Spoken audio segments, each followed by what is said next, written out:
కూడా తన సింహంలాగా ముందరిపోతున్నారు తప్ప భయమైనటువంటిది జగన్మోహన్ రెడ్డి గారు తెలియదు. భయపడేవాడు అయితే మొదట్లోనే కాంగ్రెస్తో డిఫర్ అయి 16 నెలలు జైలు పోయేటువంటి వ్యక్తి కాదు. ఆ రోజు సోనియా గాంధీతో డైరెక్ట్ ఫైట్ చేయాలంటే పెద్ద పెద్ద నాయకులు భయపడినారు.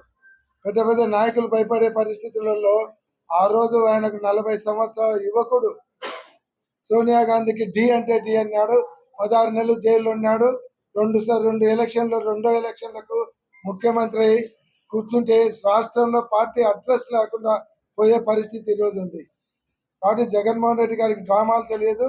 జగన్మోహన్ రెడ్డి గారు తెలిసినదంతా ప్రజలకు సేవ చేయడము, వాళ్ళకి ఏదన్నా ఉపాధి కల్పించడము, రాష్ట్రాన్ని అభివృద్ధి చేయడం ఒకటే తెలుసు. కానీ క్రెడిబిలిటీ అంటే ఏంటంటే జగన్మోహన్ రెడ్డి గారి పేరు చెప్తారు.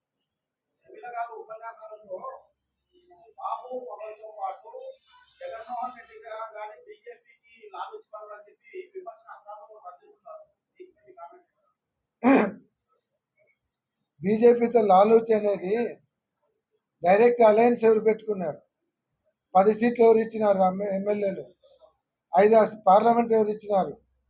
రాష్ట్రంలో ఎక్కడైనా సరే ఒక సర్పంచ్ కానీ, ఒక ఎంపీటీసీ కానీ, ఒక కౌన్సిలర్ కానీ, ఒక కార్పొరేటర్ కానీ బీజేపీ సభ్యులు ఎవరు లేరు అంటే ఒక కౌన్సిలర్ పోటీ చేసే స్థాయి కూడా బీజేపీకి లేదని అర్థం.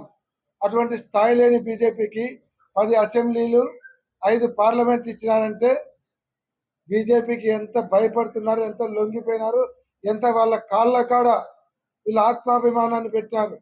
జగన్మోహన్ రెడ్డి గారు ఏ రోజు వాళ్ళ అలయన్స్ గురించి ఆలోచించలేదు. ఈరోజు కూడా బీజేపీ, తెలుగుదేశం, పవన్ కళ్యాణ్, తర్వాత షర్మిల అందరితో కొట్లాడుతున్నటువంటి ఏకైక నాయకుడు జగన్మోహన్ రెడ్డి గారు. లాలుచి కాదు, డైరెక్ట్గా లాలుచి పడినటువంటి వ్యక్తులు వాళ్ళు పార్ట్నర్షిప్ పెట్టుకున్నారు. పార్ట్నర్షిప్ డీట్లోనే 10+5 ఉంది, ఇక్కడెక్కడ ఉంది? కాబట్టి ఆ క్వశ్చన్ రైజ్ కాదు. జగన్మోహన్ రెడ్డి గారు లాలుచీలు పెట్టుకునేటువంటి వ్యక్తి కాదు, డైరెక్ట్ ఫైట్ చేసేటువంటి వ్యక్తి. మీరు ఒక్క నిమిషం పార్టీ తీసేస్తామని చెప్పినప్పుడు ఒక్క మాట కూడా పలకల చంద్రబాబు నాయుడు కానీ, పవన్ కళ్యాణ్ కానీ. అంటే దాన్ని యాక్సెప్ట్ చేస్తున్నారని. అదే మా ప్రీతమ నాయకుడు జగన్మోహన్ రెడ్డి గారు మేము 4% కంటిన్యూ చేస్తామంటున్నారు. ఇంతకుముందు ఉన్న కేసుల్లో కూడా సుప్రీంకోర్టులో ఎవరైతే కేసులు వేశారో వాటన్నిట్లోనూ మరి ఢిల్లీలో సుప్రీంకోర్టులో ఆ కేసులన్నింటినీ పెద్ద పెద్ద లాయర్లను పెట్టి దాంట్లో ఇంకా ఆ కేసులకు వాదిస్తున్నాం. అది కాబట్టి ఎవరు బీజేపీతో కలిశారో, ఎవరు ఇదయ్యారో మరి అందరూ గమనించాల్సింది ప్రార్థన.